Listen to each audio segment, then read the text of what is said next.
আগামী কয়েকদিনের সফরে আমরা এসেছি দুবাই। হাবিবিদের দেশ দুবাইয়ে আমাদের বিজনেস ট্রিপটা এবারে শুরু হচ্ছে। দুবাই এয়ারপোর্টে নামার পরেই কিন্তু আপনাদের ভাইয়া প্রথমেই নেটওয়ার্কে স্ট্রাগলিং করছে, কারণ দুবাইয়ে একটা জিনিস, সেটা হচ্ছে হোয়াটসঅ্যাপ মেসেঞ্জারে কোথাও আপনি কল করতে পারবেন না। যেহেতু শুধুমাত্র চ্যাটিং এবং ভয়েস মেসেজেই আদান প্রদান, তো সেটা করেই মোটামুটি সারতে হচ্ছে। বাট দুবাইয়ে কিন্তু ইমো এবং বোটিং নামের অ্যাপসটা খুব চলে, সেটা দিয়ে বাইরের দেশগুলোতে কথাও বলা যায়। আরেকটা জিনিস, দুবাইয়ের এয়ারপোর্টে যারা ট্যুরিস্ট তারা নামার সাথে সাথেই ইমিগ্রেশন চেক ইন করার পরেই ওরা কিন্তু এরকম একটা সিম কার্ডও দিয়ে দিচ্ছে, যে সিম কার্ডের নাম হচ্ছে ডু। এবং এই সিম কার্ডে কোনো ধরনের কোনো মিনিট থাকবে না, বাট ওরা 1 GB ডাটা দিয়ে দেয় এবং এই ডেটাটা 24 ঘন্টার জন্য ভ্যালিডিটি থাকে, তারপরে নিজেকে কিনে নিতে হয়। আমরা এয়ারপোর্ট থেকে চেক ইন করে বের হওয়ার সাথে সাথে আমাদের বেল্টে লাগেজ চলে আসছে। যদিও আমাদের কেবিন লাগেজ ছিল, একটা সাথে রেখেছিলাম আর একটা আমরা বেল্টে দিয়ে দিয়েছিলাম। তো সেগুলো কালেক্ট করে আমরা এখন বের হয়ে যাচ্ছি বাইরের দিকে। আর যেহেতু আমরা পৌঁছেছিলাম খুব আর্লি মর্নিং, ওই যে বললাম একদম ভোর 4টা-5টার দিকে, তো পৌঁছানোর পরে আমরা চিন্তা করছিলাম আমাদের হোটেলের চেক ইন যেহেতু আরও বেশ কিছু আওয়ার্স পরে, এখন আমরা কি করব। তো প্রথমে আমরা দুবাই এয়ারপোর্টের মধ্যে একটু ঘোরাফেরা করলাম। তারপরে আমাদেরই বাংলাদেশের, মানে আমরা যেহেতু কুষ্টিয়ার এক ফ্রেন্ড আমাদেরকে এসেছিল পিক করার জন্য। সে অনেক বছর যাবতই দুবাইতে থাকে, যার জন্য আমরা একদম ট্যাক্সি যে সেই রো দিয়ে বের হয়ে গিয়ে সরাসরি ভাবলাম ঠিক আছে, তাহলে প্রথমে একটু সকালবেলা করে দুবাইয়ের সকালের যে প্রকৃতি সেটা দেখে নিই। দুবাইয়ের নাকি সকালের প্রকৃতি একরকম আর রাতের চেহারা আর একরকম। হাবিবিদের দেশে চলে আসছি আমরা। রাত্রবেলা দেখো নাই, দিনের বেলা দেখতে হয়, দিনের বেলা দুয়ারে গ্রামে রাখতে হয়। অনেকের কাছে মোটামুটি যেটা শুনলাম, দিনের বেলা নাকি দুবাই দেখতে অনেকটাই মনে হয় যে শহর এলাকা বা একটু গ্রাম গ্রাম ছোঁয়া, আর রাতের দুবাই হচ্ছে ঝাঁকানাকা। তো চলে আসছি দুবাই টাওয়ার ক্লকই তো বলে, তাই না? সেখানটা একটু দেখে নিলাম গাড়িতে চড়তে চড়তেই। আর দুবাইয়ের একটা জিনিস, সেটা হচ্ছে বড় বড় উঁচি উঁচি ইমারতে। দুবাই জিনিসটা মানে সৌন্দর্যই হচ্ছে এর বড় বড় বিল্ডিংটার জন্য আমার কাছে মনে হচ্ছে। রাস্তাঘাটগুলো বেশ সুন্দর, একেবারে চকচকা ফকফকা। এখনো যেহেতু অনেক সকাল, মানে সকাল প্রায় 6টা হবে, তো সূর্য কিন্তু অনেক উঠে গিয়েছে। যেহেতু গরম দেশ, সকালের দিকে নাকি মানুষজন খুব একটা বের হয় না, সবাই নাকি বিকেল বা সন্ধ্যার পর থেকে এখানে বের হয়। দোকানপাটও এখান থেকে খোলে হচ্ছে 11টা-12টার পর থেকে। আমিও সেটাই দেখলাম। দুবাই শহর কয়েকটা ভাগে বিভক্ত, তার মধ্যে একটা হচ্ছে ওল্ড দুবাই। তো আমরা সকালবেলা করে সেখানেই এসেছি। আমাদের যে ফ্রেন্ড ইমরান আমাদেরকে পিক করেছে বললাম, আমাদেরকে আনলো ওল্ড দুবাই দেখানোর জন্য। এখানে আসলে এখন দেখার মতো তেমন কিছু নেই, কারণ যত দোকান রেস্টুরেন্ট সবই কিন্তু এখন এত সকাল করে বন্ধ। তো ওল্ড দুবাইয়ের সবকিছু আমরা জাস্ট বাইরে থেকে ঘুরে ঘুরে একটু দেখছিলাম। এবং এখানকার সব যে বিল্ডিংগুলো, এগুলো একদম পুরনো আদলে তৈরি। বিল্ডিংগুলো যে অনেক পুরনো এমনটা না, বাট এটা তৈরি হচ্ছে পুরনো আদলে। এই জিনিসটা আমার কাছে খুবই ভালো লেগেছে।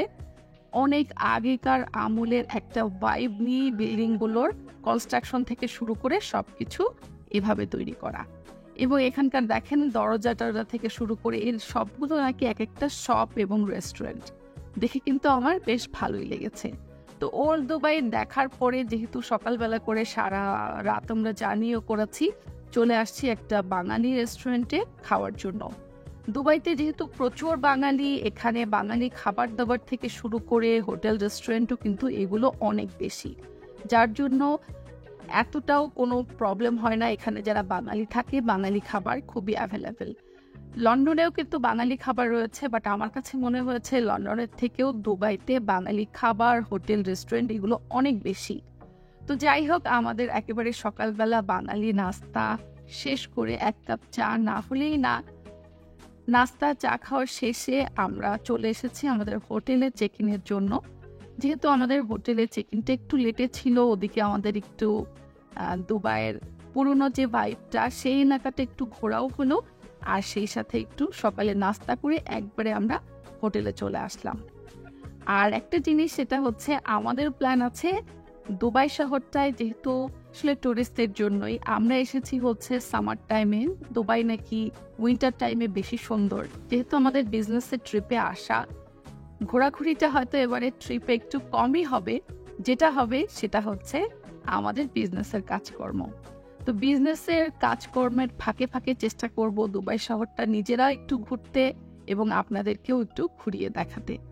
আর আমার কাছে আরেকটা জিনিস খুব ভালো লেগেছে, দুবাইতে কিন্তু আমাদের বাঙালি কমিউনিটি লন্ডনের থেকেও অনেক বেশি, মানে মনে হচ্ছে না যে আমি বিদেশে কোথাও এসেছি। লন্ডনে গেলে তাও একটা বিদেশি ভাইব থাকে, যে না চারিদিকে একটু সাদা সাদা দেখা যায়, অন্য কমিউনিটির মাঝে নিজেকে একটু অন্যরকম মনে হয়। বাট দুবাই আসার পরে মনে হচ্ছে বাংলাদেশের খুব কাছাকাছি চলে এসেছি।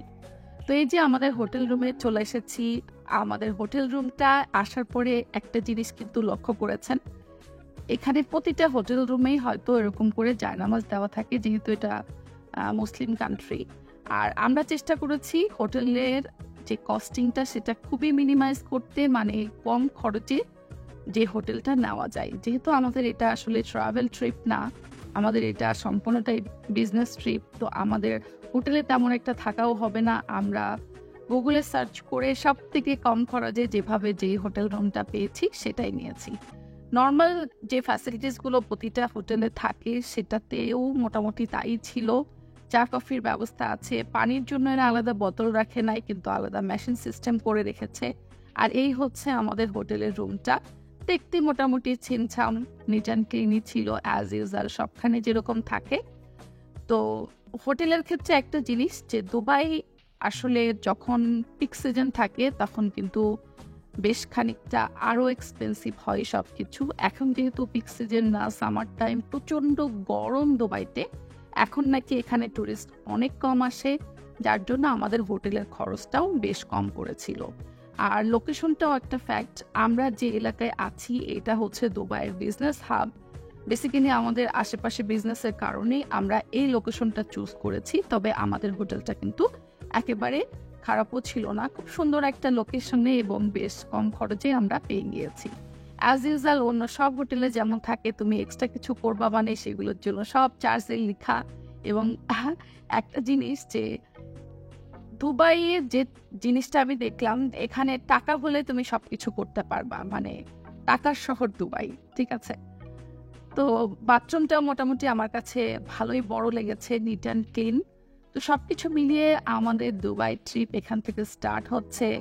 রুমের বিবরণ আর কি বা দিব, দুবাই শহর ঘুরিয়ে দেখাবো ইনশাল্লাহ আপনাদেরকে আমার চোখে যতটুকু পারি। এই ছিল আমাদের আজকের হোটেল রুমটা, যেখানে আমরা মোটামুটি আগামী 6 নাইটের জন্য থাকবো ইনশাল্লাহ। যারা যারা দুবাই আছেন, আপনারা আসলে কোন কোন এলাকায় ঘুরতে প্রেফার করেন বা ঘোরার মতো জায়গা, ডেফিনেটলি আমাকে একটু কমেন্ট করে জানাবেন। ভালো থাকবেন সবাই, আল্লাহ হাফেজ।